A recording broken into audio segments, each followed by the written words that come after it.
Hello दोस्तों, मेरा नाम जयप्रकाश है और आप देख रहे हैं अपना YouTube channel data as you word. दोस्तों, आज से मैं एक्सेल के ट्यूटोरियल्स लेके आ रहा हूँ। एक्सेल सीखने से पहले जिन महत्वपूर्ण चीज़ों की ज़रूरत होती है, उन महत्वपूर्ण चीज़ों को आज की वीडियो में मैं इंक्लूड कर रहा हूँ। वो कौन-कौन सी चीज़ें होती हैं जिन्हें एक्सेल सीखने से पहले हमें यूज़ करना चाहिए। तो चलिए थोड़ा-सा डिस्कस कर लेते हैं, इसके बाद उन टॉपिक्स को हम बारी-बारी से सीखेंगे। दोस्तों, आज सबसे पहले हम सेल्स और सेल्स एड्रेस क्या होते हैं इसके बारे में जानेंगे। फिर रेफरेंसेस क्या होते हैं, कितने तरह के होते हैं, हम इनके बारे में सीखेंगे। रेंज क्या होती है और उन रेंज को किस तरह से डिनोट किया जाता है, इसके बारे में सीखेंगे। ऑपरेटर्स कितने तरह के होते हैं और उनको कहाँ और किस तरह से यूज किया जाता है। डेटा टाइप्स एक्सेल में कितने तरह के होते हैं और उनको कहाँ पर यूज किया जाता है। फार्मूला बार कहाँ यूज की जाती है और कैसे यूज की जाती है, इसके बारे में सीखेंगे। रोज और कॉलम को किस तरह से डिलीट या इंसर्ट किया जाता है, इसके बारे में भी हम सीखेंगे। और सेल्स की फॉर्मेटिंग किस तरह से की जाती है, इसके बारे में भी हम जानेंगे आज। दोस्तों, इसके अलावा सेल्स को किस तरह से रिसाइज किया जाता है, ऑटो रिसाइज किया जाता है या नंबर्स के द्वारा किस तरह से यूज करते हैं, उसके बारे में भी सीखेंगे। और रो कॉलम को किस तरह से हाइड या अनहाइड करते हैं, इसके बारे में भी जानेंगे। स्टेटस बार क्या होती है, कब यूज करते हैं, इसके बारे में भी जानेंगे। वर्कबुक व्यूज जो होता है वो कितने तरह का होता है, इसके बारे में भी हम सीखेंगे। जूम स्लाइडर एंड स्क्रॉल बार क्या होती है, इसके बारे में भी हम सीखेंगे। शीट्स को किस तरह से इंसर्ट किया जाता है, डिलीट किया जाता है, इसके बारे में सीखेंगे। वर्कबुक को किस तरह से प्रोटेक्ट किया जाता है, इसी तरह से वर्कशीट को किस तरह से प्रोटेक्ट किया जाता है, हम ये भी सीखेंगे। तो दोस्तों, चलते हैं आज के टॉपिक पर। दोस्तों, यदि आपने अभी तक चैनल को सब्सक्राइब नहीं किया है तो सब्सक्राइब कीजिए, और यदि वीडियो को लाइक नहीं किया है तो एक प्यारा सा लाइक दीजिए।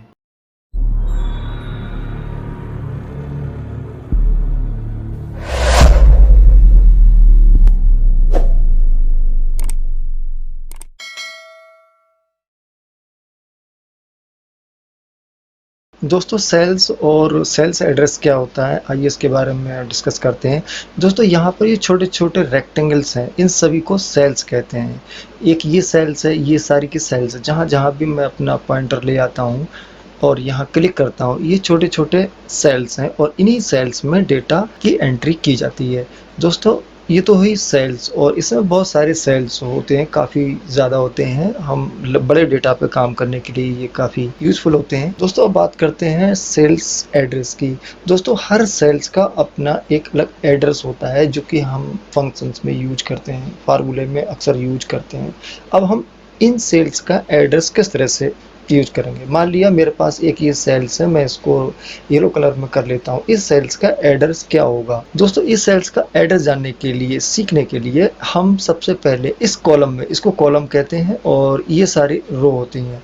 तो दोस्तों, मैं यहाँ पर सिलेक्ट करता हूँ, ई के ऊपर क्लिक करता हूँ तो ये सिलेक्ट हो जाता है कॉलम, और मैं कंट्रोल दबाते हुए 7 के ऊपर क्लिक करता हूँ तो ये दोनों ही कॉलम और रो जहाँ पर इंटरसेक्ट होते हैं, जहाँ पर ये आपस में जुड़ते हैं, वो इसका सेल एड्रेस कहलाता है।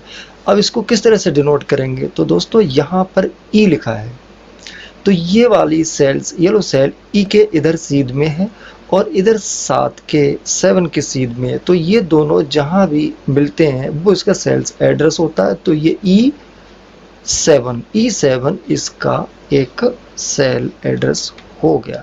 तो दोस्तों, उम्मीद है आपको ये समझ में आ गया होगा कि हर सेल्स का अपना एड्रेस होता है और या किस तरह से हम इसको फाइंड कर सकते हैं। तो इसका यही तरीका है। ऐसे ही मान लेते हैं एक ये सेल है और इस सेल्स का भी यदि मुझे एड्रेस देखना है क्या है, तो मैं इसको यहाँ पर इस तरह से सिलेक्ट कर लूँगा।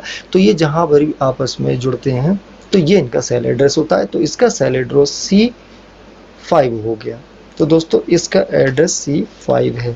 तो इस तरह से बाकी के सेल्स के एड्रेस भी हम पता लगा सकते हैं। तो मैं इसका इसी तरह से यहाँ चेक करता हूँ, तो ये यहाँ पर इसको सिलेक्ट कर लेते हैं। तो ये इसका M17 इसका सेल एड्रेस हो गया।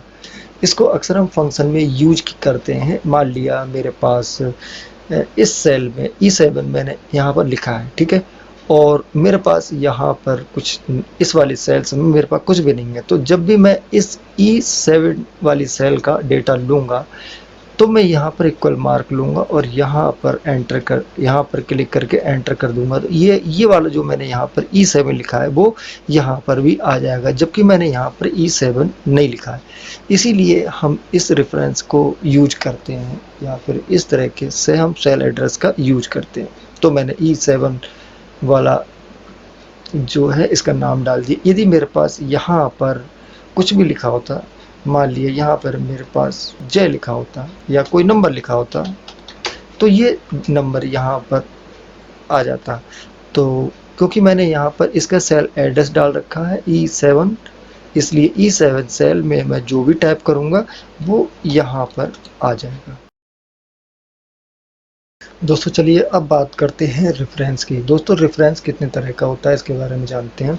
दोस्तों रेफरेंस 3 तरह का होता है। एक A1 टाइप का होता है, दूसरा होता है 3D टाइप का, तीसरा होता है R1C1। A1 टाइप का रेफरेंस होता है 3 तरह का होता है। एक रिलेटिव रेफरेंस होता है, दूसरा एब्सोल्यूट रेफरेंस, तीसरा होता है मिक्स्ड रेफरेंस।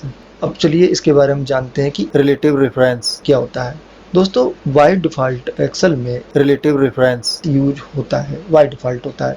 मान लिया मुझे इस D5 सेल की जो वैल्यू है मुझे यहाँ पर पॉपुलेट कराना है, तो बिना इसको टाइप किए मैं कैसे करूँगा, तो मैं यहाँ पर इक्वल मार्क लगाऊंगा और इस वाली सेल जो कि D5 कहलाती है इसको मैं क्लिक कर दूंगा, तो ऑटोमेटिकली यहाँ पर एक रेफरेंस आ जाएगा जिसे D5 बोलते हैं। ये रिलेटिव रेफरेंस कहलाया जाता है। मैं यहाँ एंटर कर दूंगा तो मुझे ये रिलेटिव रेफरेंस वाला जो टेक्स्ट है वो यहाँ पर G5 में आ जाता है। तो यहाँ पर इस फार्मूला बार में जो D5 लिखा है ये रिलेटिव रेफरेंस कहलाया जाता है।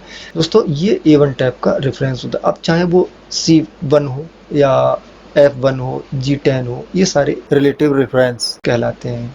मैं आगे समझाऊंगा तो आपको और बेहतर तरह से समझ में आ जाएगा। दोस्तों चलिए अब जानते हैं कि एब्सोल्यूट रेफरेंस क्या होता है।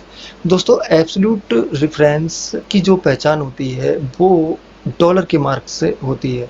जैसे अभी यहाँ पर हमने इक्वल फंक्शन जब यूज किया है, इक्वल लगा के D5 की हमने जो वैल्यू यहाँ पर ली थी, यदि मैं इसको यहाँ पर मैं हटा देता हूँ और ये हमने ये लिया था, यदि मैं इसको नीचे कॉपी करता हूँ ऊपर ले जाता हूँ तो ये अलग अलग टाइप का वैल्यू देगा।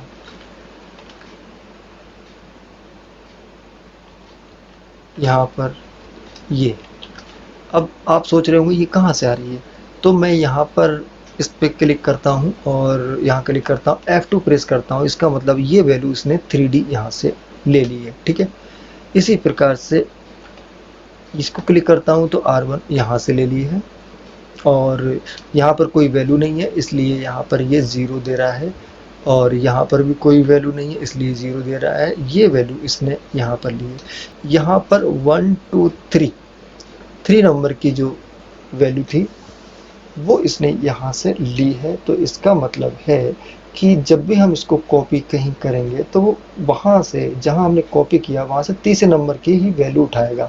जैसे यहाँ कॉपी किया मैंने तो 1 2 3, तो ये वाली रेफरेंस की वैल्यू यहाँ पर आ जाएगी। यदि मैंने यहाँ कॉपी किया है इस फार्मूले को तो ये 1 2 3, तो ये C3 की वैल्यू यहाँ से उठा लेगा, जो कि यहाँ पर D3 की वैल्यू उठाएगा यहाँ पर और C3 की वैल्यू उठाएगा यहाँ पर।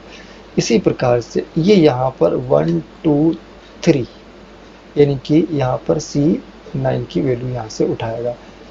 ठीक है, तो ये मैंने जो आपको एग्जाम्पल दिए थे वो सारे के सारे कॉपी करके इसलिए बताया था मैंने, ताकि आपको ये स्पष्ट हो जाए कि हम यहाँ से 1 2 3 तीसरी सेल की रिवर्स में तीसरी सेल है इसकी वैल्यू हमने यहाँ पर पॉपुलेट की है। यदि मैं इसको फिर से कॉपी करता हूँ यहाँ पर तो ये यहाँ से तीसरे नंबर की 1 2 3 यहाँ की वैल्यू ये ले लेता है और हर बार में इसकी वैल्यू चेंज होती है। दोस्तों यदि मैं यहाँ पर इसमें F4 दबाता हूँ तो यहाँ पर डॉलर का मार्क लग जाता है। यही एब्सोल्यूट रेफरेंस की पहचान है। एंटर मारता हूँ तो वैल्यू तो वही आएगी, पर अब इसको मैं यदि कहीं कॉपी करता हूँ तो कहीं भी कॉपी करूँगा तो यही वैल्यू आएगी। मान लिया मैं यहाँ कॉपी कर देता हूँ तब भी ये इसी वैल्यू को उठाएगा, और यदि मैं इसको उठा के इधर कॉपी करता हूँ तब भी दोस्तों ये इसी वैल्यू को उठाएगा। तो दोस्तों आपको समझ में आ गया होगा। और यदि मैं इसको हटा दूं, केवल D5 ही रहने दूं, तो दोस्तों ये जो रेफरेंस है, इस टाइप का जो रेफरेंस है वो कहलाया जाता है रिलेटिव रेफरेंस। और इस तरह का ये जो रेफरेंस कहलाया जाता है वो कहलाया जाता है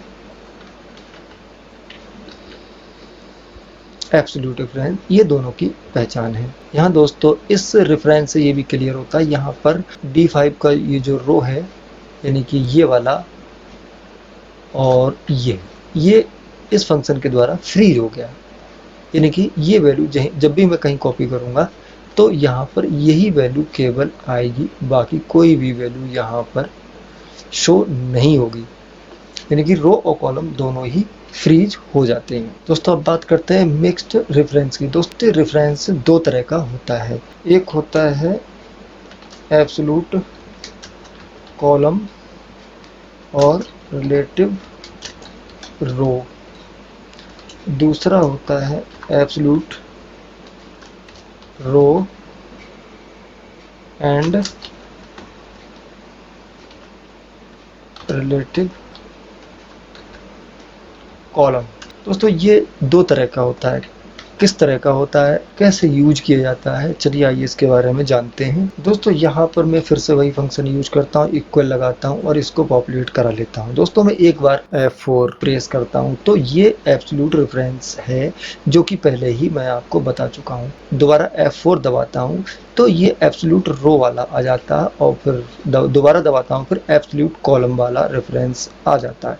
दोस्तों इसकी खासियत ये है, चलिए मैं यहाँ पर एंटर करता हूँ तो रिलेटिव ही आता है। अब मैं इस पर डबल क्लिक करता हूँ तो दोस्तों यहाँ पर D जो है, D हमारा कॉलम है, यहाँ पर D को फ्रीज कर देता है। यानी कि D की जो भी वैल्यू है वो फ्रीज है। जब भी मैं इस सेल्स की वैल्यू को कॉपी करता हूँ और कहीं भी कॉलम पे यदि मैं ले जाऊँ, इसको पेस्ट कर दूँ तो सेम ही वैल्यू आती है। यानी कि D कॉलम में जितनी भी वैल्यू हैं वो कॉलम में जब भी हम कॉपी करेंगे तो वो हमेशा वही आएंगी। इसी वैल्यू को यदि मैं रो में चेंज करता हूँ तो ये रो में ये वैल्यू बदल जाती है।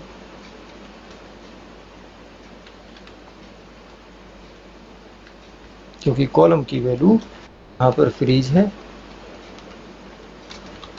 यहाँ पर एब्सोल्यूट है, यहाँ मिक्स्ड है, और यदि मैं आगे बढ़ता हूँ तो यहाँ पर मल्टी, यहाँ पर मैक्रो आ जाता है। क्योंकि यहाँ पर कॉलम की तरफ जाऊँगा तो मुझे एक ही वैल्यू मिलेगी। दोस्तों ये एब्सोल्यूट कॉलम और रिलेटिव रो का एग्जाम्पल है। और अब हम इसी फंक्शन को दोबारा से यूज करते हैं। मैं इसको यहाँ पर क्लिक करके एंटर दबाता हूँ, फिर से वही वैल्यू रिलेटिव रेफरेंस आ जाती है।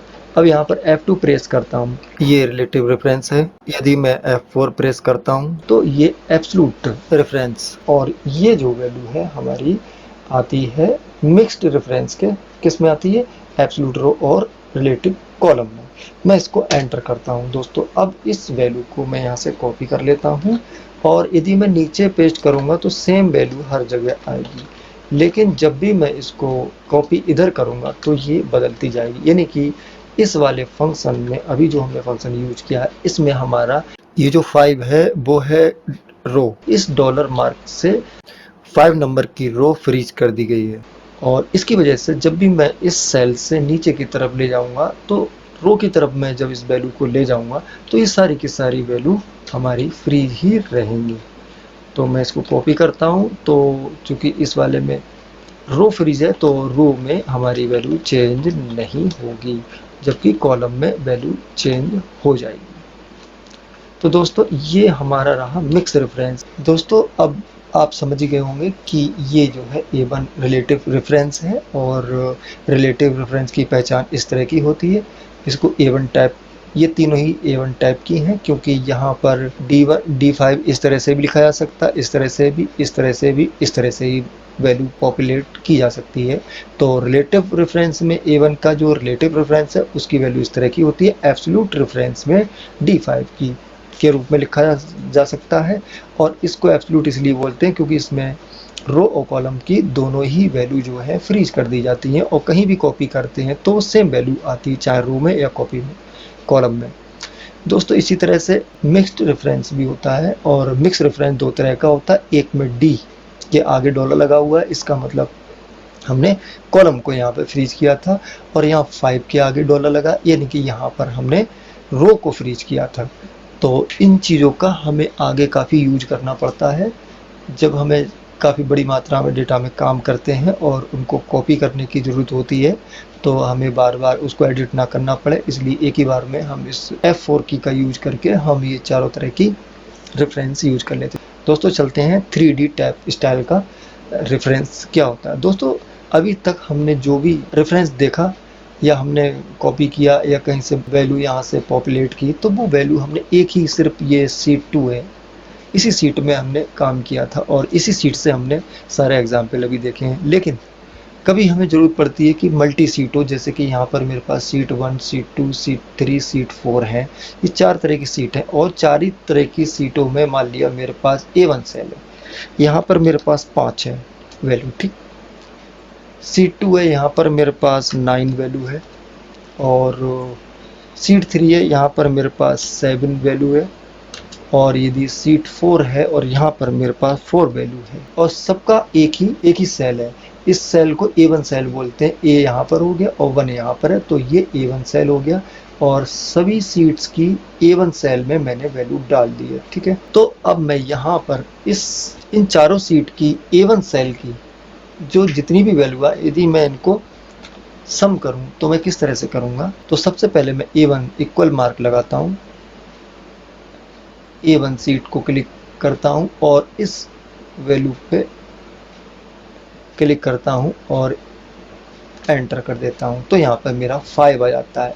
अब ये 5 यहाँ पर कहीं पर भी नहीं है, लेकिन ये 5 कहाँ से आया, आप यहाँ पे फार्मूला बार पे देख सकते हैं। ये मेरा सीट 1 का है, मैं यहाँ क्लिक करता हूँ। अब यहाँ मैं प्लस मार्क लगाता हूँ और फिर से टाइप कर देता हूँ, बजाय इसके प्लस मार्क लगाता हूँ, और सीट 2 पे क्लिक करता हूँ। सीट 2 पे मैं ऑलरेडी हूँ, तो मैं यहाँ पर 9 पे क्लिक करता हूँ, ठीक।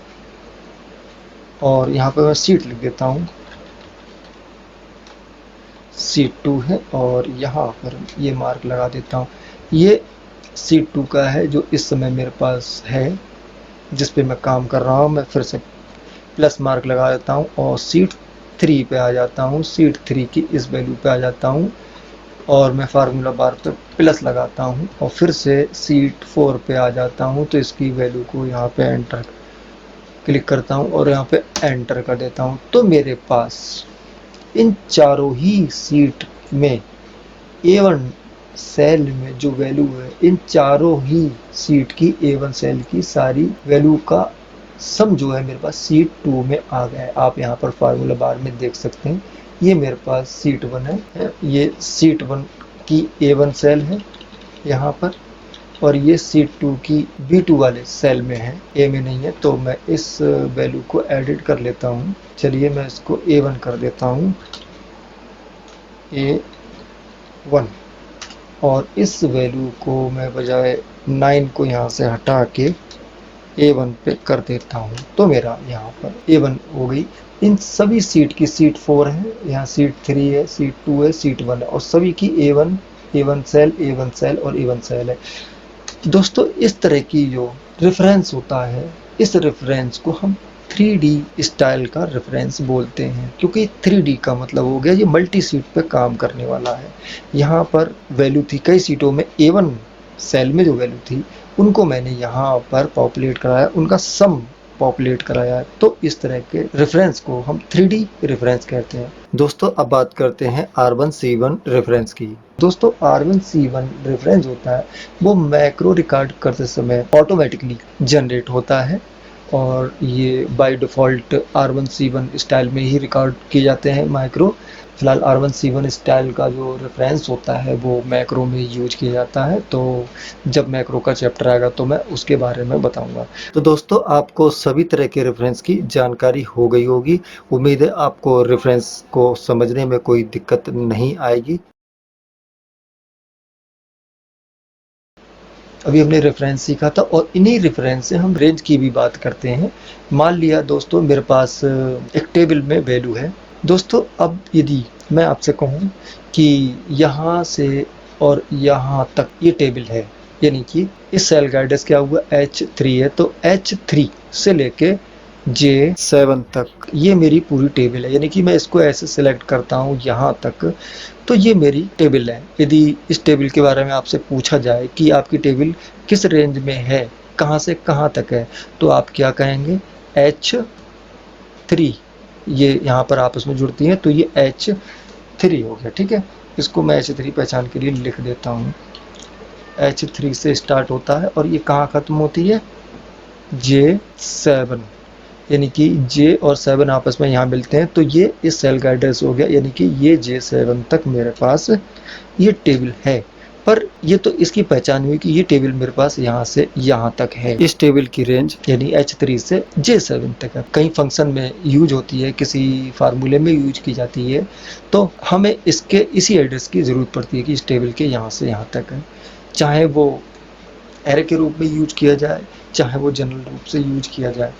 इसी तरह से यदि मैं आपसे कहूँ कि यहाँ से यहाँ तक की जो वैल्यू है, यहाँ से यहाँ तक की वैल्यू है, इनका आपको योग करना है, जोड़ना है, एडिशन करना है, सम करना है, तो इसकी वैल्यू क्या हुई यहाँ तक, तो ये J हो गई और यहाँ पर ये 3 है, यानी कि J3 तक है। यानी कि आपको कहा जाए कि H3 से J3 तक की जो भी वैल्यू है आपको इसका जोड़ करना है, आपको इसको जोड़ना है। तो मैं जिस तरह से इसमें फंक्शन अब यूज करूँगा उसमें जो, जैसे हमने अभी ये यूज किया था, ये तो केवल सिंगल टैप का था, है D5 D5 D5 D5। लेकिन जब रेंज की बात आती है तो इस तरह से नहीं लिखा जा सकता। यहाँ पर H3 से J3 तक हम एक्सेल में किस तरह से लिखेंगे उसके बारे में चलिए बात करते हैं। तो मैंने इक्वल मार्क किया और यहाँ पर सम फंक्शन यूज कर दिया। सम का मतलब इन वैल्यू का जोड़ना। ठीक है, तो मेरे पास वैल्यू कहाँ से है H3 से। ठीक है, तो मैं यहाँ पर H3 टैप करूँगा और यहाँ पर मैं कॉलन का यूज करूँगा और ये J3 तक। ठीक है, J3 तक यूज करूँगा और इस कॉलम को बंद कर दूंगा, एंटर करूँगा, तो मुझे इन तीनों वैल्यू का जोड़ आ जाएगा। यहाँ पर मैंने जो ये यूज किया था इसको मैं कॉपी कर लेता हूँ। इस तरह से जो रेंज लिखी जाती है, इस तरह से जो वैल्यू लिखी जाती है, इसको रेंज बोलते हैं। ये रेंज यहाँ से यहाँ तक भी हो सकती है, यहाँ से यहाँ तक भी हो सकती है, जैसी ज़रूरत हो यहाँ से यहाँ तक भी हो सकती है। जैसे कि J3 से लेके J7 तक की वैल्यू है, आपको जोड़ना है तो यहाँ पर आप सम फंक्शन का यूज करके और इसको सिलेक्ट करके ड्रैग करके भी यदि आप इसको यूज करेंगे तब भी आपका जो इस सेल में जो रिजल्ट निकल के आएगा वो सम कहलाया जाएगा, जिसमें हमने रेंज का यूज किया है। इसी को रेंज कहते हैं। ठीक है, अब आपको ये चीज़ समझ में आ गई होगी। तो इसका आपका जो सम है वो 30 है और इसका जो सम आया वो ये आया और रेंज की पहचान ये होती है। ये सिंगल सेल का रेफरेंस है और ये टेबल की रेंज है। तो दोस्तों ये रेफरेंस रेंज के रूप में यूज किया जा रहा है और जब भी फंक्शन में हम कहीं पर भी फंक्शन यूज करते हैं तो ये ऑटोमेटिकली हमें इस तरह से ही रेंज लिखना होती है। तो इसी तरह से यदि मैं आपसे कहूँ कि यहाँ से लेके और यहाँ तक ये जो है इसका रेंज क्या है, तो सीधी सी बात है, यहाँ पर आप क्लिक कीजिए और यहाँ पर कंट्रोल दबा के क्लिक करेंगे तो ये यहाँ पर D18 है, तो मैं इसको D18 कर देता हूँ और यहाँ पर ये इधर J है और इसके सीध में यहाँ पर रो जो है वो 28 है, तो ये J20 तक है। तो दोस्तों इस वाली टेबल की या इस वाले एरिया का जो रेंज है वो D18 से J28 तक है और इसको हम किस तरह से लिखेंगे D18 से J28 तक, ये इस तरह से लिखा जाएगा। कहीं पर भी फंक्शन जब भी यूज होगा तो हमें VLOOKUP HLOOKUP फंक्शन है उनमें अक्सर ये रेंज देने की ज़रूरत पड़ती है। बहुत सारे ऐसे फंक्शन है जहाँ ये रेंज देने की ज़रूरत होती है, तो हम इस तरह से ही लिखते हैं। तो दोस्तों ये था रेंज। दोस्तों अब बात कर लेते हैं एक्सेल में ऑपरेटर्स की। ऑपरेटर्स कौन कौन से यूज किए जाते हैं। दोस्तों ये सारे के सारे ऑपरेटर्स हमें फंक्शन में यूज किए जाते हैं, फार्मूले में यूज किए जाते हैं। इनका मतलब क्या होता है, चलिए आज इसके बारे में जान लेते हैं। दोस्तों सबसे पहला ये जो इसको कॉलन बोलते हैं और ये जो है रेफरेंस ऑपरेटर कहलाता है। दोस्तों ये मार्क जो होता है वो माइनस का होता है, सब्ट्रैक्शन जिसे कहते हैं, इसमें हम वैल्यू को घटाते हैं और इसको हमने पहले यूज कर ही लिया है। चलिए इसके बारे में थोड़ा सा देख लेते हैं। मान लिया मेरे पास यहाँ पर 25 हैं और यहाँ पर मेरे पास 12, तो जब भी मैं 25 से 12 घटाऊंगा तो इस मार्क का यूज करूंगा। तो मैंने पहले इसको क्लिक कर दिया तो 25 की वैल्यू यहाँ पर आ गई। अब 25 से मुझे घटाना है 12, तो 12 के ऊपर क्लिक कर दिया। अब मैं एंटर कर दूंगा तो 13 वैल्यू आ गई। तो इस तरह से हम यहाँ पर इस मार्क का यूज करते हैं। इसी तरह से एडिशन का यूज करते हैं। चलिए मैं यहाँ पर इसको देख लेता हूँ फिर से। अब यहाँ मार्क करता हूँ, यदि मुझे इनको जोड़ना है तो यहाँ पर इसको क्लिक किया, इसके ऊपर मैंने प्लस मार्क लगाया और यहाँ पर मैंने फिर से जोड़ दिया इनको। तो इन दोनों का जो जोड़ है वो 37 आएगा और यहाँ मैंने प्लस मार्क यूज किया। इस तरह से यूज करते हैं। दोस्तों चलिए इस मार्क के बारे में देख लेते हैं। ये परसेंट का मार्क होता है। जब भी हम वैल्यू को परसेंट के रूप में शो करना होती है तो हम यहाँ पर इसको मार्क के रूप में यूज कर लेते हैं। और यदि हम इसका परसेंट, मान लिया मेरे पास 12 है, इस 12 का मुझे परसेंट निकालना है तो ये 1200 हो गया। परसेंट ऑटोमेटिकली इसने ले लिया है। और यदि मैं इसे जनरल में यूज करूं और अब मैं इसका परसेंट निकालूं तो इसकी वैल्यू यहाँ पर 1200 आ जाती है, 1200%। तो ये हम आगे फंक्शन जब यूज करेंगे तो किस तरह से परसेंट निकाला था इसके बारे में हम आपको बताएंगे। दोस्तों ये एक्सपोनेंशियल है। जब भी हम एक्सपोनेंशियल पे काम करते हैं तब हम इसका यूज करते हैं। ये मल्टीप्लिकेशन है। यदि दोस्तों मेरे पास 2 है और यहाँ पर 4 है और इनका मल्टीप्लिकेशन मुझे करना है तो यहाँ इक्वल मार्क करूँगा। यहाँ मैं 2 के ऊपर क्लिक करूँगा और मल्टीप्लिकेशन मार्क स्टार को क्लिक करता हूँ और यहाँ पर 4 पे करता हूँ। इन दोनों के बीच में स्टार करने के बाद एंटर करता हूँ तो 2 × 4 = 8 आ जाता है। इसी तरह से ये डिवीजन है। डिवीजन वाली मेरे पास 40 है, यहाँ पर 5 है और मैं इसका डिवीजन करता हूँ तो यहाँ इक्वल करता हूँ, यहाँ पर 40 करता हूँ, यहाँ डिवीजन का मार्क लगाता हूँ, यहाँ पर 5, यानी कि मुझे 40 को 5 से डिवाइड करना है। तो इस तरह से मैं 8 आ जाता है। दोस्तों ये इक्वल मार्क है और मैं हर जगह इक्वल मार्क का यूज कर रहा हूँ। आप देख सकते हो फंक्शन यूज करने से पहले जब भी फंक्शन या कोई फार्मूला यूज करते हैं तो उससे पहले इक्वल मार्क लगता है। तो ये हर फंक्शन में यूज किया जाता है। तो आप इसके बारे में जानते ही हैं। ये सारे ऑपरेटर्स जो हैं ये सब कंपैरिजन ऑपरेटर कहलाए जाते हैं। और ये जैसे कि मैं आपको बता देता हूँ, यहाँ पर 12 है, ठीक, और यहाँ पर 14 है। यदि मैं इनका कंपैरिजन करता हूँ ये इक्वल टू दिस, तब ये क्या ये आपस में बराबर है? नहीं है, इसीलिए इसने फॉल्स वैल्यू दे दी है। यदि मैं यहाँ पर 12 टैप कर देता हूँ तो ये ट्रू आ जाएगा। ये इस तरह से ये तुलना की जाती है इक्वल ऑपरेटर के द्वारा, तब हम इसको यूज करते हैं। ऐसे भी यूज करते हैं। मैं इसको 5 कर देता हूँ तो ये वैल्यू यहाँ पर फॉल्स हो जाती है। तो इसीलिए ऐसे ही यहाँ पर हम यूज करते हैं। मान लिया 5 यहाँ पर भी है, 12 यहाँ पर भी है, तो मैं यहाँ पर अब इस का यूज करूँ तो मान लेता हूँ this is greater than this, यानी कि ये कंपैरिजन कर रहा है क्या 5 12 से बड़ा है, तो ये फॉल्स दे देगा। इसी प्रकार से मैं दोबारा से यहाँ भी यूज कर लेता हूँ फिर से। अब ये पूछ रहा है ये जो है छोटा है 12 से, एंटर करूंगा तो ये ट्रू आ जाएगा क्योंकि 5 छोटा है 12 से, सीधी सी बात है। तो ये ट्रू आ गया। फिर से मैं इसी का यूज करता हूँ, इसी वैल्यू का, तो मैं फिर इक्वल मार्क लगाता हूँ। अब मुझे इसका मतलब है नॉट इक्वल टू, यानी कि क्या 5 12 के बराबर नहीं है, तो सीधी सी बात है नहीं है। लेकिन इसको हम किस तरह से फंक्शन के रूप में यूज करेंगे, इस तरह से। ट्रू है, सही बात है, 5 12 के नहीं है। दोस्तों यहाँ पर मैं इसी को यूज करता हूँ, किसको, 5 है, 5 is less than and equal to किसके, दिस वैल्यू के। तो ये ट्रू है, यानी कि 5 छोटा है या बराबर है। तो दोनों में से एक कंडीशन ठीक है तो ट्रू हो गया।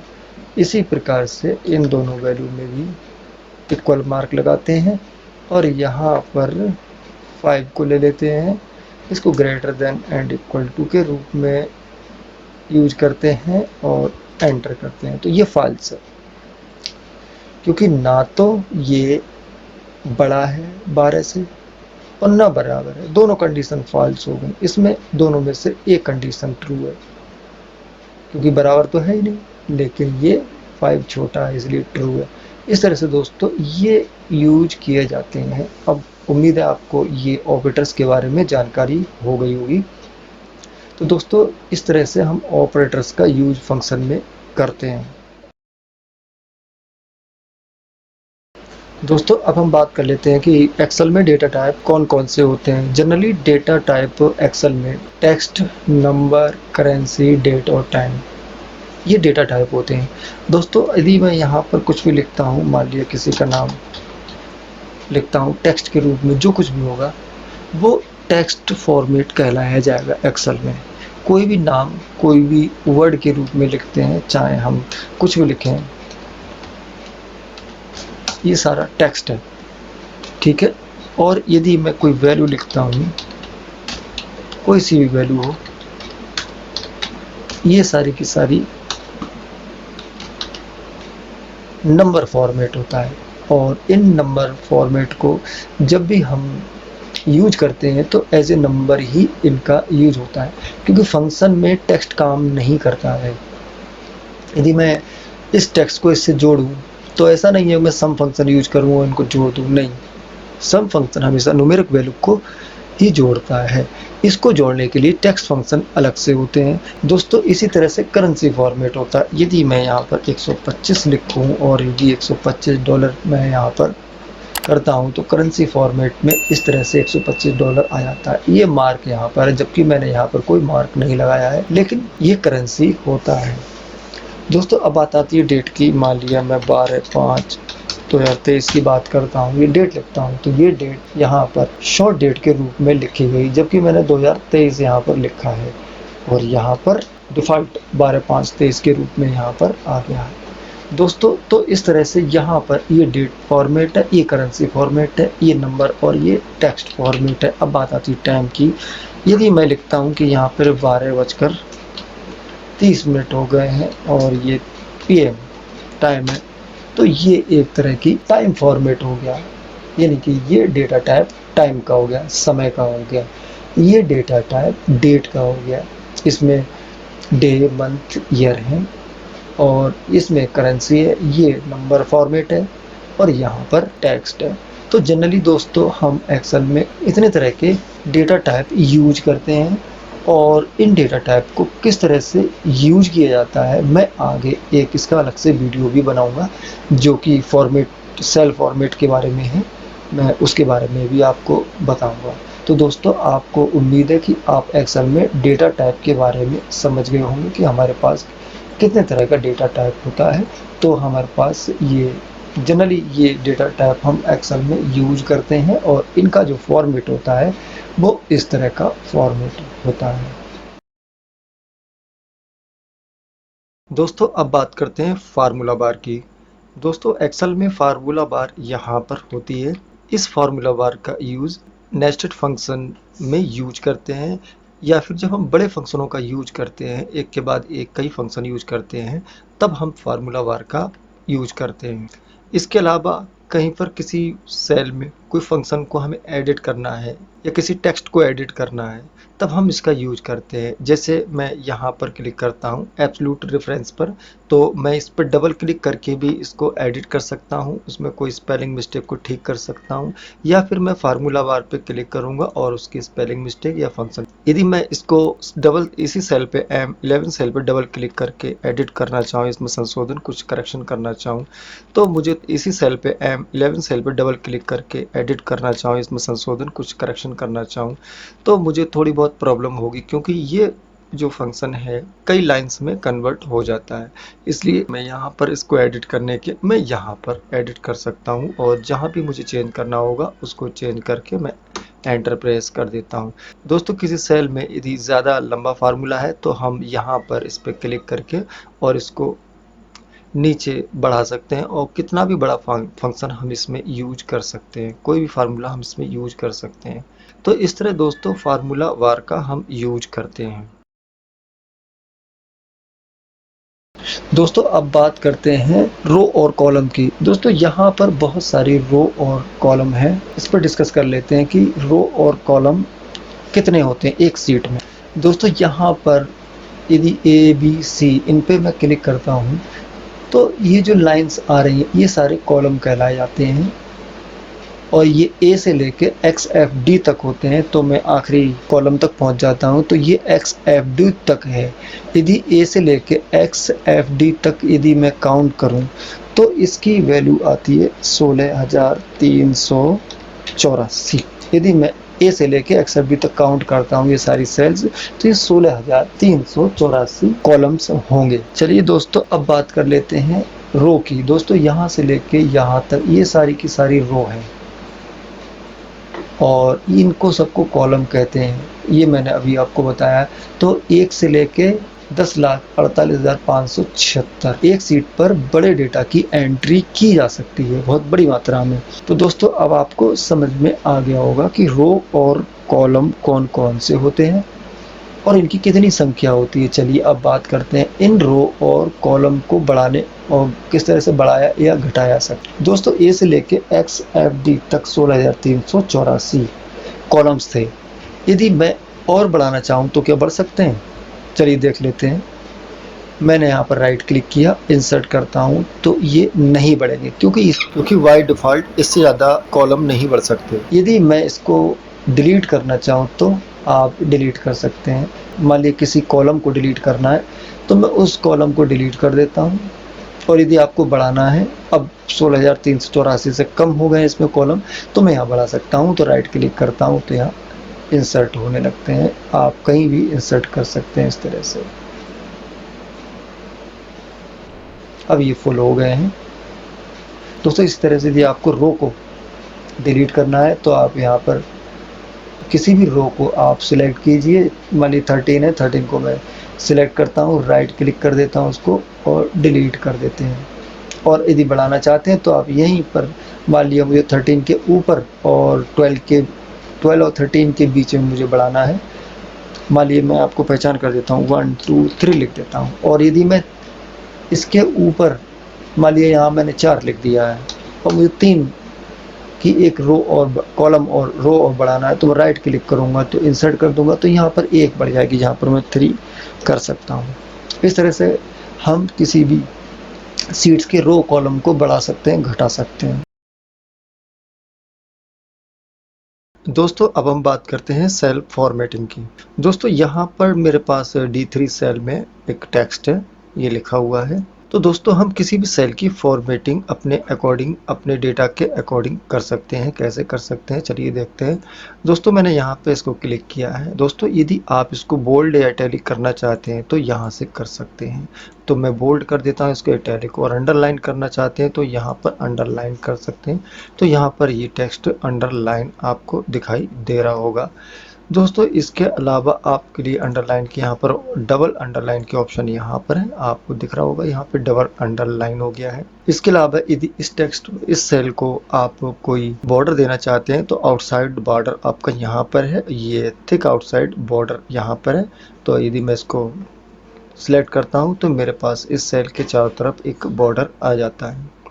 दोस्तों इसके अलावा यहाँ पर इस सेल का बैकग्राउंड यहाँ से हम चेंज कर सकते हैं। अभी सभी सेल्स जो हैं वाइट कलर में हैं। यदि इनका बैकग्राउंड हम चेंज करना चाहें तो कलर हम यहाँ से ले सकते हैं। तो मैंने इसका ये कलर ले लिया है। और टेक्स्ट का जो कलर है आप यहाँ से चेंज कर सकते हैं। तो मैं इसको रेड कलर में यहाँ से कर देता हूँ।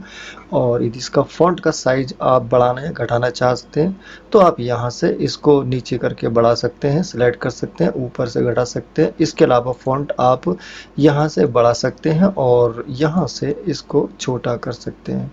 यदि आपको कोई दूसरा फॉन्ट चाहिए तो आप वो फ़ॉन्ट यहाँ से बदल सकते हैं। तो आपको जो भी इसका फ़ॉन्ट चाहिए वो फ़ॉन्ट टाइप आप यहाँ से बदल सकते हैं। तो मैंने इस तरह का कर दिया है।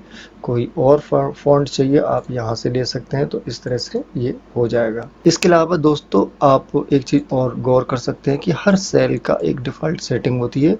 उसमें जो भी हम डेटा टाइप करते हैं सेल के सबसे नीचे ऑटोमेटिकली सेट हो जाता है। यदि आप चाहते हैं कि ये सेल के ऊपर की साइड में रहे तो आप इसको ऊपर कर सकते हैं, तो ये सबसे ऊपर चला गया। यदि सेल के बीचा बीच में करना चाहते हैं तो ये बीच में हो जाएगा, और सबसे नीचे करना चाहते हैं तो यहाँ क्लिक करके इसको नीचे कर लेते हैं। ये दोस्तों इसकी हो गई टेक्स्ट का वर्टिकल अलाइनमेंट। इसके अलावा दोस्तों अभी ये जो डेटा है हमारा लेफ्ट अलाइनमेंट में है, तो ये लेफ्ट ऑलरेडी है, और यदि मिडिल में करना चाहते हैं तो मिडिल में, और यदि राइट में तो ये राइट में इस तरह से हो जाएगा।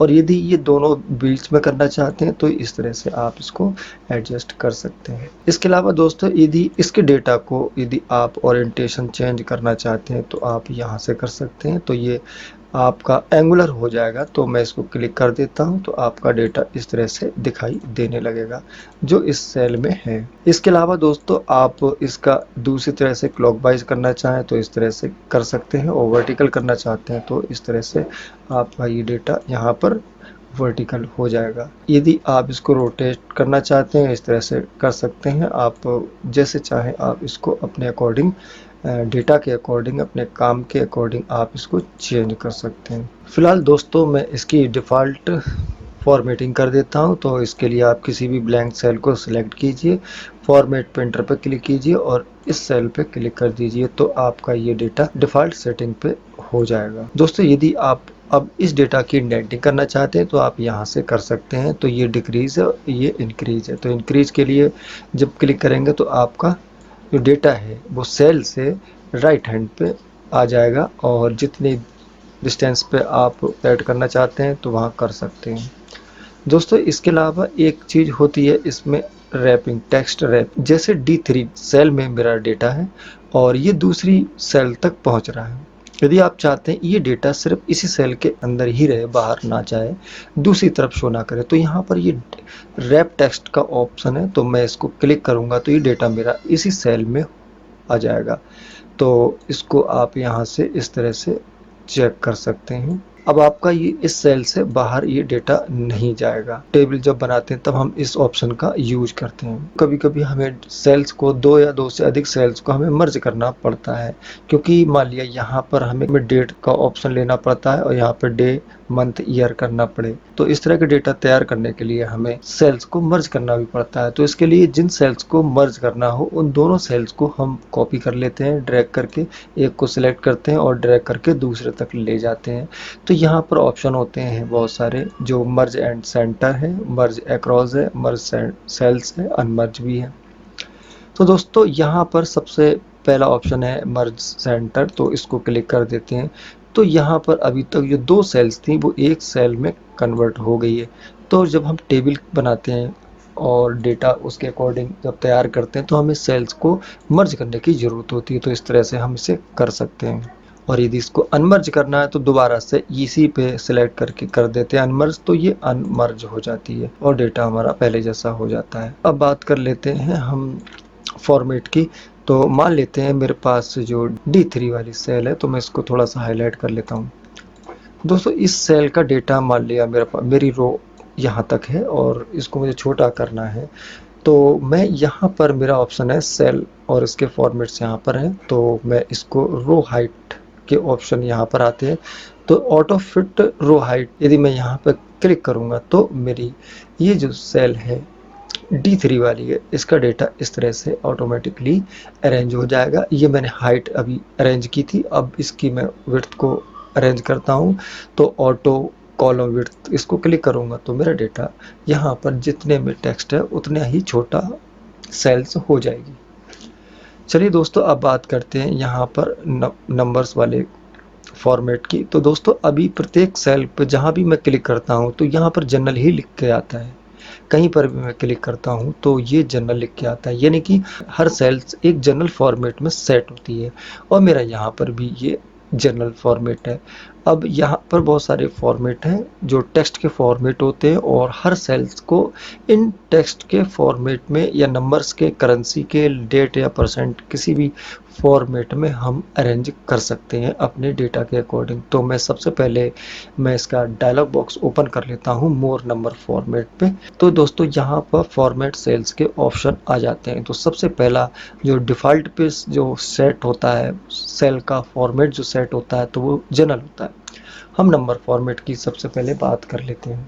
दोस्तों अभी मेरी D3 सेल में जो येलो कलर की है इसमें टेक्स्ट है, नंबर फॉर्मेट नहीं है, तो मैं अभी इसको टेक्स्ट फॉर्मेट में ही रहने देता हूँ फिलहाल। तो दोस्तों अब मैं बात कर लेता हूँ नंबर फॉर्मेट की। तो ये नंबर फॉर्मेट वाली सेल को मैं सिलेक्ट कर लेता हूँ और इस डायलॉग बॉक्स को मैं यहाँ से ओपन कर लेता हूँ।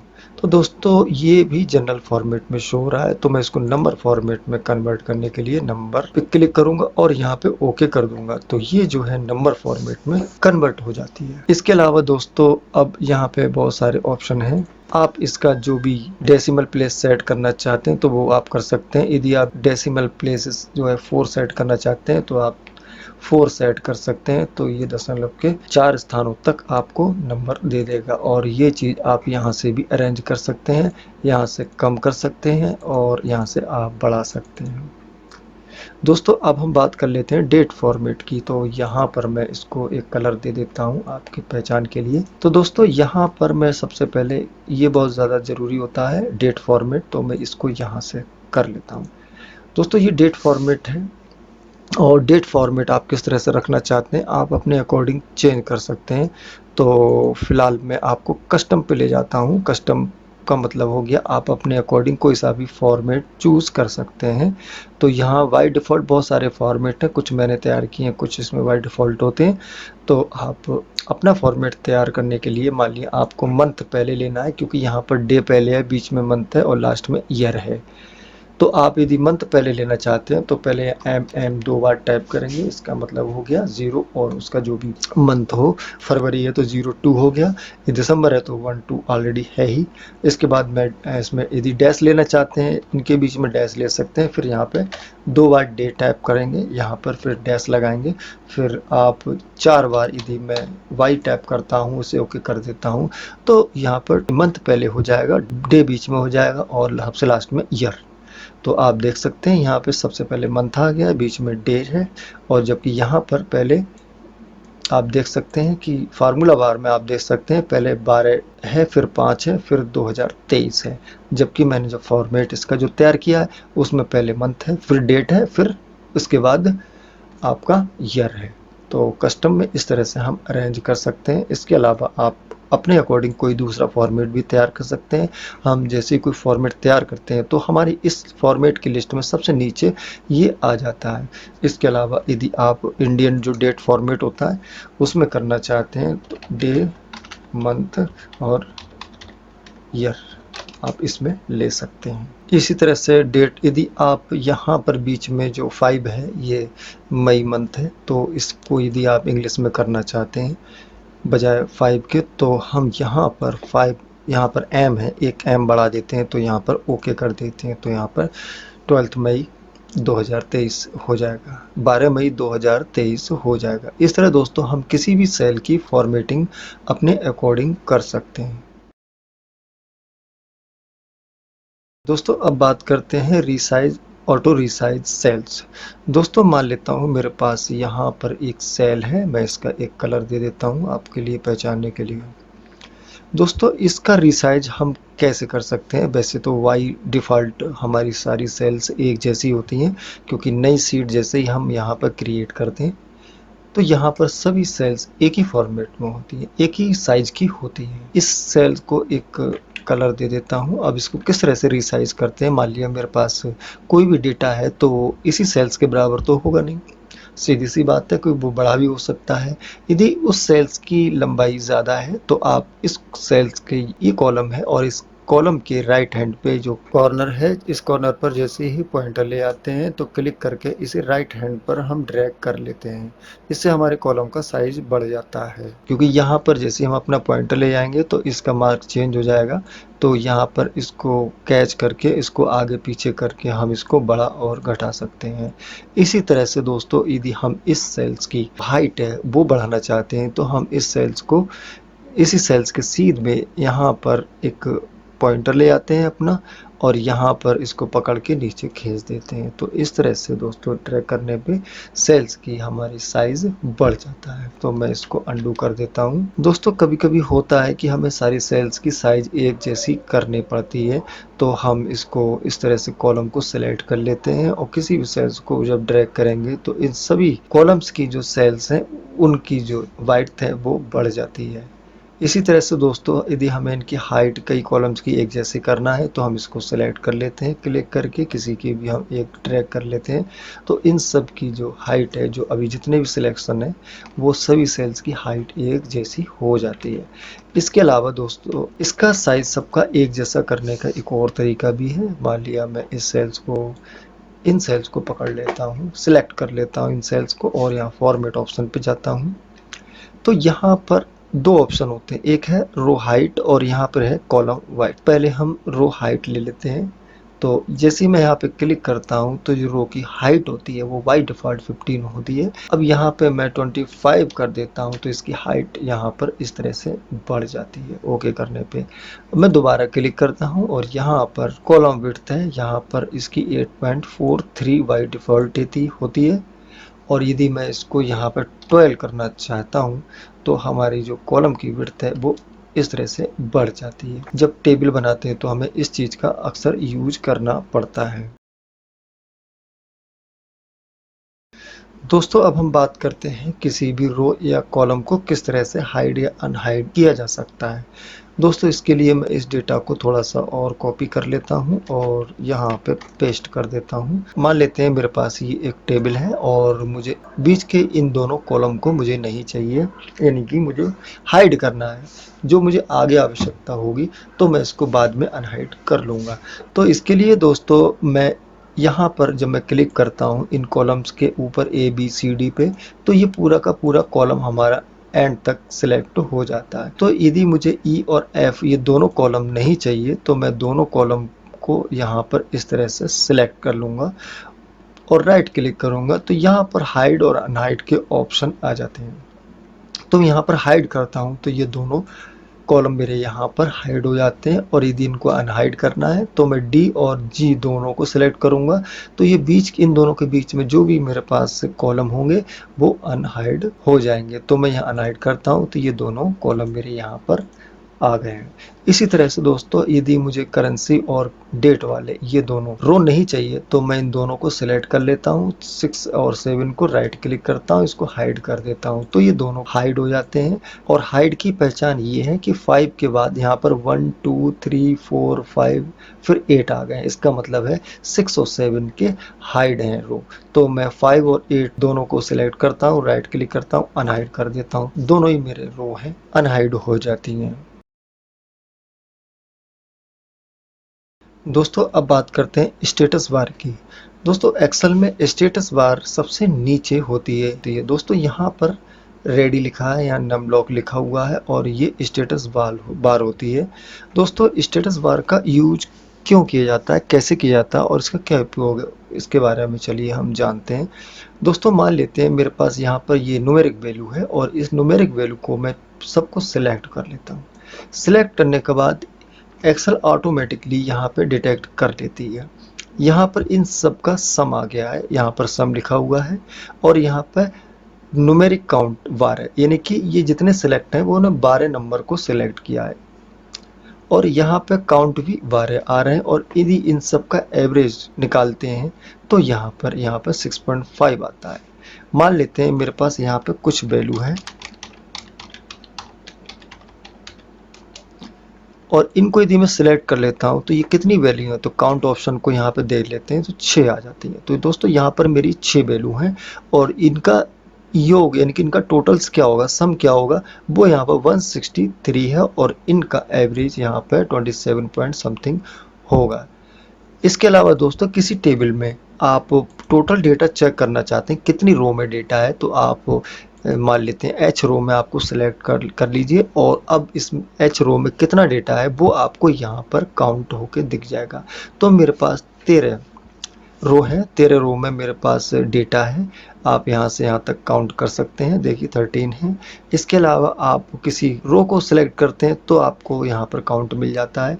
तो यहाँ पर मेरे पास जो डेटा है वो 8 रो में है, क्योंकि यहाँ पर 1 2 3 4 5 6 7 और एक 8 ये है। दोस्तों यहाँ पर जो काउंट आ रहा है वो 8 रो में आ रहा है और ये एवरेज है 9 आ रहा है। वो इसलिए एवरेज आ रहा है क्योंकि यहाँ पर 14 है न्यूमेरिक वैल्यू और यहाँ पर 4 है न्यूमेरिक वैल्यू। तो यहाँ पर टोटल इनका 18 होता है और 18 का एवरेज 9 होता है, तो 9 आ रहा है और इनका सम यहाँ पर 18 आ रहा है। तो इस तरह से दोस्तों हमें बिना कैलकुलेशन किए कुछ डेटा की डिटेल्स यहाँ पर स्टेटस बार में मिल जाती है। इसके अलावा दोस्तों हमारा जो कीबोर्ड में जो नंबर लॉक होता है वो ऑन है या ऑफ है वो यहाँ से पता लगता है। इसके अलावा कैप्स लॉक हमारा ऑन है ऑफ है उसका भी स्टेटस यहाँ से हमारा पता लग जाता है। इसके अलावा हम जब भी वीवीए को मैक्रो रिकॉर्ड करते हैं तो उसके ऑप्शन यहाँ पर होते हैं और इस स्टेटस बॉल को यदि हम राइट क्लिक करते हैं तो हमें बहुत सारे स्टेटस बार कस्टमाइज करने के यहाँ पर बहुत सारे ऑप्शन आते हैं। तो ये सारे मैंने जो ज़रूरत के हैं वो मैंने टिक लगा रखा है और यहाँ पर मिनिमम का भी हम मैक्सिमम का भी हम इसमें टिक करते हैं। अब यदि मैं यहाँ पर इनको सेलेक्ट कर लेता हूँ तो अब यहाँ पर मिनिमम वैल्यू जो है 14 है, सबसे छोटी वैल्यू यहाँ पर 14 है और जो मैक्सिमम वैल्यू है वो 45 है। तो 45 यहाँ पर मैक्सिमम है। यदि यहाँ पर मैं 123 कर देता हूँ तो अब यहाँ पर ये मैक्सिमम वैल्यू आ जाती है। तो मैं इनको सेलेक्ट करता हूँ तो यहाँ पर मैक्सिमम वैल्यू 123 है। यदि मिनिमम वैल्यू आप देखना चाहते हैं तो मैं 2 कर देता हूँ यहाँ पर और उसको पूरे को सिलेक्ट कर लेता हूँ तो यहाँ पे मिनिमम वैल्यू अब 2 हो गई है। तो दोस्तों इस तरह से हम इस स्टेटस बार का यूज करते हैं एक्सेल में। दोस्तों अब बात करते हैं वर्कबुक व्यू का। दोस्तों यहाँ पर 3 ऑप्शन हैं, ये तीनों ही वर्कबुक व्यू के ऑप्शन होते हैं और इसको राइट क्लिक करते हैं तो यहाँ पर आपको ये सारे ऑप्शन दिखाई देने लगेंगे। यहाँ पर व्यू शॉर्टकट यदि मैं इसको हटा देता हूँ तो यहाँ पर वर्कबुक का व्यू चला जाता है। यदि मैं फिर से इसको ऑन कर देता हूँ तो फिर से आ जाता है। ये ऑप्शन दोस्तों यहाँ पर भी होते हैं वर्कबुक व्यू के। तो यहाँ पर होता है नॉर्मल, फिर होता है पेज ब्रेक प्रीव्यू, यहाँ पे होता है पेज लेआउट, यहाँ होता है कस्टम व्यू। दोस्तों ये पहले तीनों ऑप्शन यहाँ पर होते हैं। तो यहाँ पर हम ये नॉर्मल व्यू होता है, इसके बाद पेज लेआउट व्यू होता है, इसके अलावा यहाँ पर पेज ब्रेक व्यू होता है। तो हम सबसे पहले जो बाय डिफ़ॉल्ट हम जिस व्यू पर हैं तो ये दोस्तों कहलाया जाता है नॉर्मल व्यू कहलाया जाता है। बाय डिफ़ॉल्ट एक्सेल में यही व्यू होता है। दूसरा आता है आपका पेज लेआउट व्यू। यदि आपका डेटा सीट में है तो हम पेज लेआउट व्यू में जब जाते हैं तो हम हमारी जो सीट है उसका जो डेटा है वो पेज लेआउट व्यू में दिखाई देने लगता है कि कितने पेजों में हमारा कौन सा डेटा है।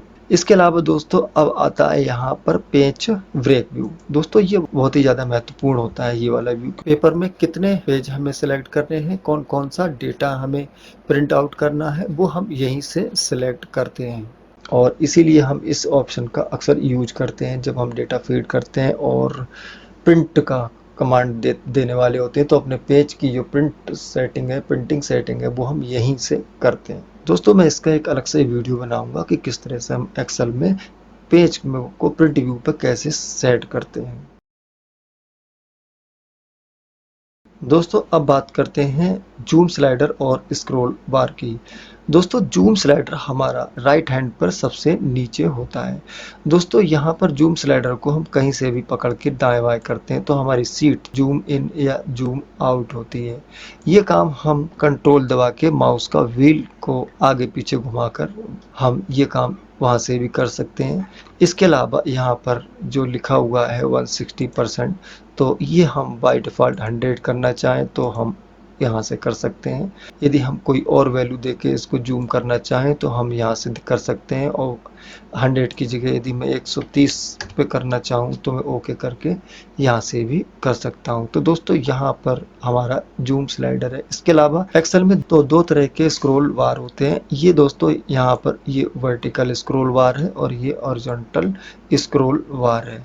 दोस्तों वर्टिकल स्क्रॉल बार को हम यूज करते हैं जब हमारी टेबल बड़ी होती है। मान लेता हूँ कि मैं यहाँ पर पेज ब्रेक व्यू पे आ जाता हूँ और सबसे नीचे मैं एक डेटा ऐसे ही टाइप करता हूँ तो ऑटोमेटिकली यहाँ पे मेरा प्रिंट व्यू आ जाता है। अब यदि मैं यह इस वर्टिकल स्क्रॉल बार को नीचे करके ड्रैग करता हूँ या फिर मैं इसके अप एरो और डाउन एरो को यदि मैं प्रेस करता हूं तो दोस्तों यहां पर मैं अपना स्क्रॉल बार से डेटा पूरा चेक कर सकता हूं और देख सकता हूं। इसी तरह से दोस्तों मैं अपने हॉरिजॉन्टल स्क्रॉल बार है उसका भी यूज मैं लेफ्ट और राइट का डेटा चेक करने के लिए, देखने के लिए मैं यूज कर सकता हूं। तो दोस्तों अब आप समझ गए होंगे कि एक्सेल में स्क्रॉल बार और जूम स्लाइडर क्या होता है। दोस्तों अब बात कर लेते हैं सीट्स की।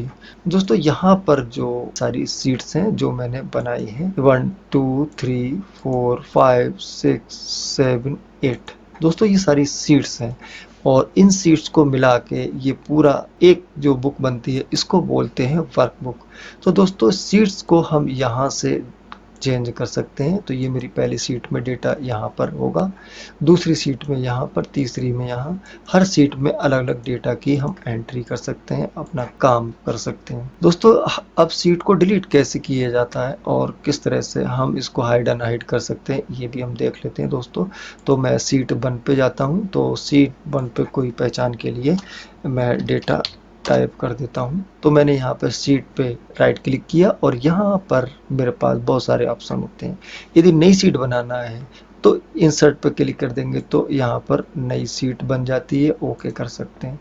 दोस्तों नई सीट बढ़ाने के लिए हम यहाँ प्लस वाले मार्क पे भी क्लिक करते हैं तो हमारी जो अगली सीट होगी वो यहाँ पर बन जाएगी।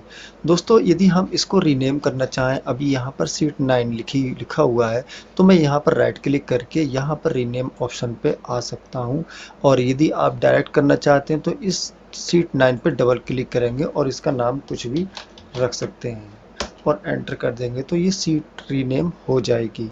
दोस्तों यदि आप इन सीट्स के जो टैब हैं इनका कलर चेंज करना चाहते हैं तो उसका तरीका ये है, यहाँ पर राइट क्लिक करेंगे, यहाँ पर टैब कलर पे रेड मार्क या कोई भी मार्क आप चुन सकते हैं।